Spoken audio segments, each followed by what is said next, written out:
triads, combining thirds and fifths, tenths and fifths. Just like the stacked fifths, they can make life very difficult. This exercise, Unit 6 in the book, if you happen to have the Fretless Bass book. If not, you've got it there in your little additional book. This covers every interval we've studied, and it's kind of a melodic exercise. Some of it stolen from various composers that I like, and various hymnals that I've stolen. And it goes something like this. 1, 2, 3, 4.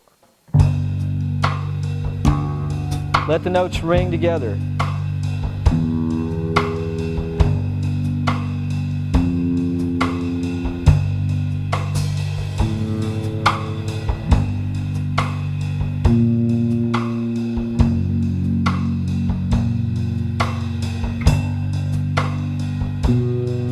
Open D.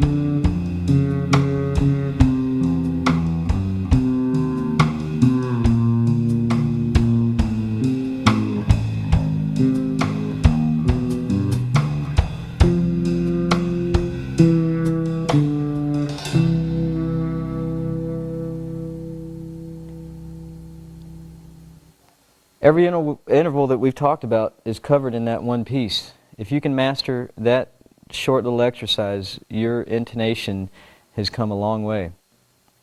So that kind of covers triad intonation. You can practice playing minor thirds this way, major thirds and triads this way.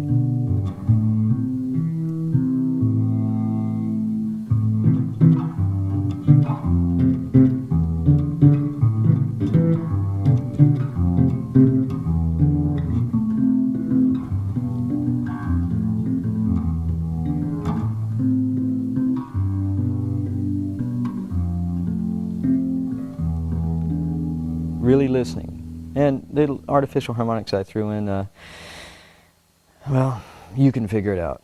Actually, in my advanced rock bass book, there's a lot of talk about artificial harmonics and the ways to get them.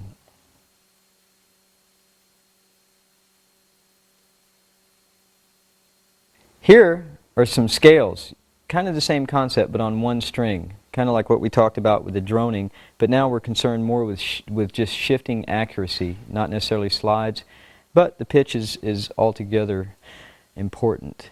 B flat major scale. I'll do it once with extended fingerings. 1 and 2 and 3 and go.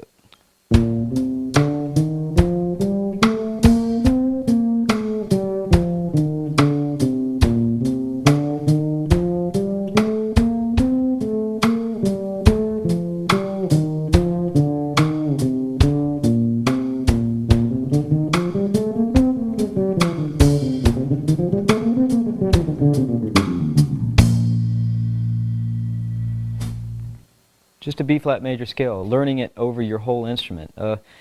A big concern of mine is being able to play a major scale and start on any finger. We all get so comfortable with certain positions and this and that. So I'll pick a key like B flat and spend about 20 minutes just in a B flat major scale of doodling, as they say. Concentrating on intonation, but learning fingerboard harmonies well.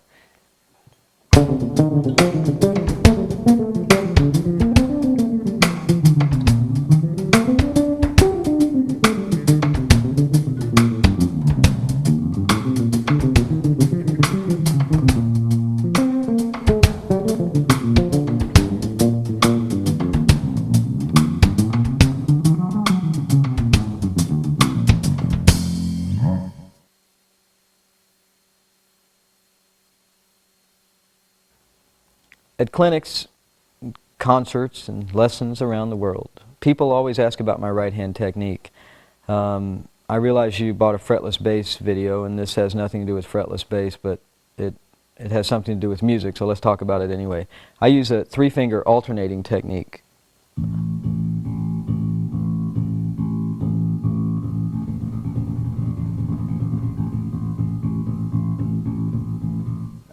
The whole key to that is just keeping them even. Whether you're starting on your 3rd finger, your 2nd finger, or your 1st finger. No matter which direction you're going, you should have control over them. So I just practice it very slowly. Try to get them all to sound the same. It's like developing a consistent 2-finger pattern, but you're just throwing the 3rd finger in there. Initially, you're probably going to have to develop your 3rd finger some, because most of ours are weak. So I just do that by practicing 2 and 3.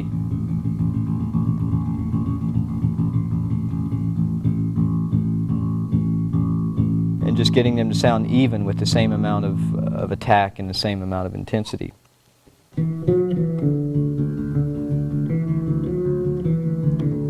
I'll do string crossing exercises where I'll pick a, like the hazard exercise we did earlier.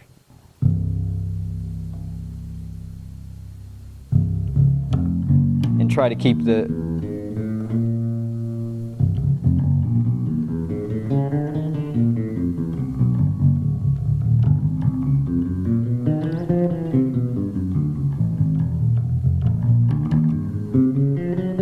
I'll play scales.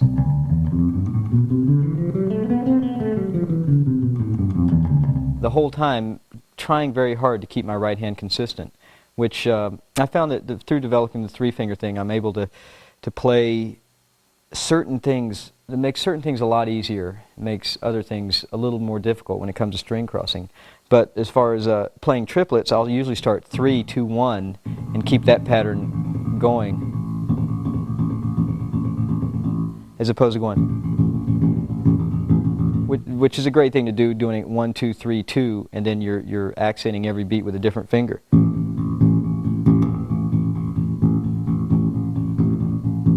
Which sounds like.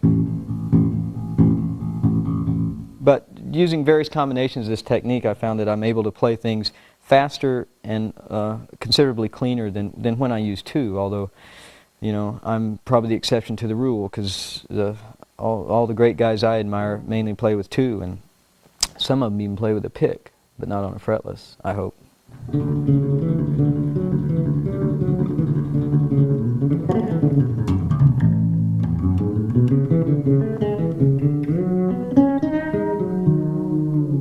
It's a right-hand technique that I got from a classical guitarist, and you know how those guys are. They're pretty meticulous, and the guy who taught me was very adamant that I alternate my fingers, and I'm thankful to this day that he did do that.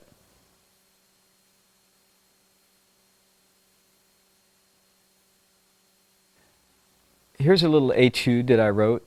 Can be played on a 4-string, 5-string, 6-string bass. It all fits neatly on a 4-string.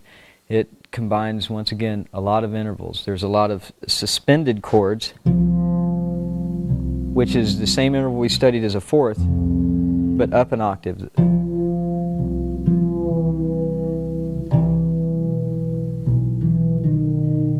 Involving those kinds of shifts of not only the upper note, but the lower note. It goes something like this. 1, 2, 3, 4.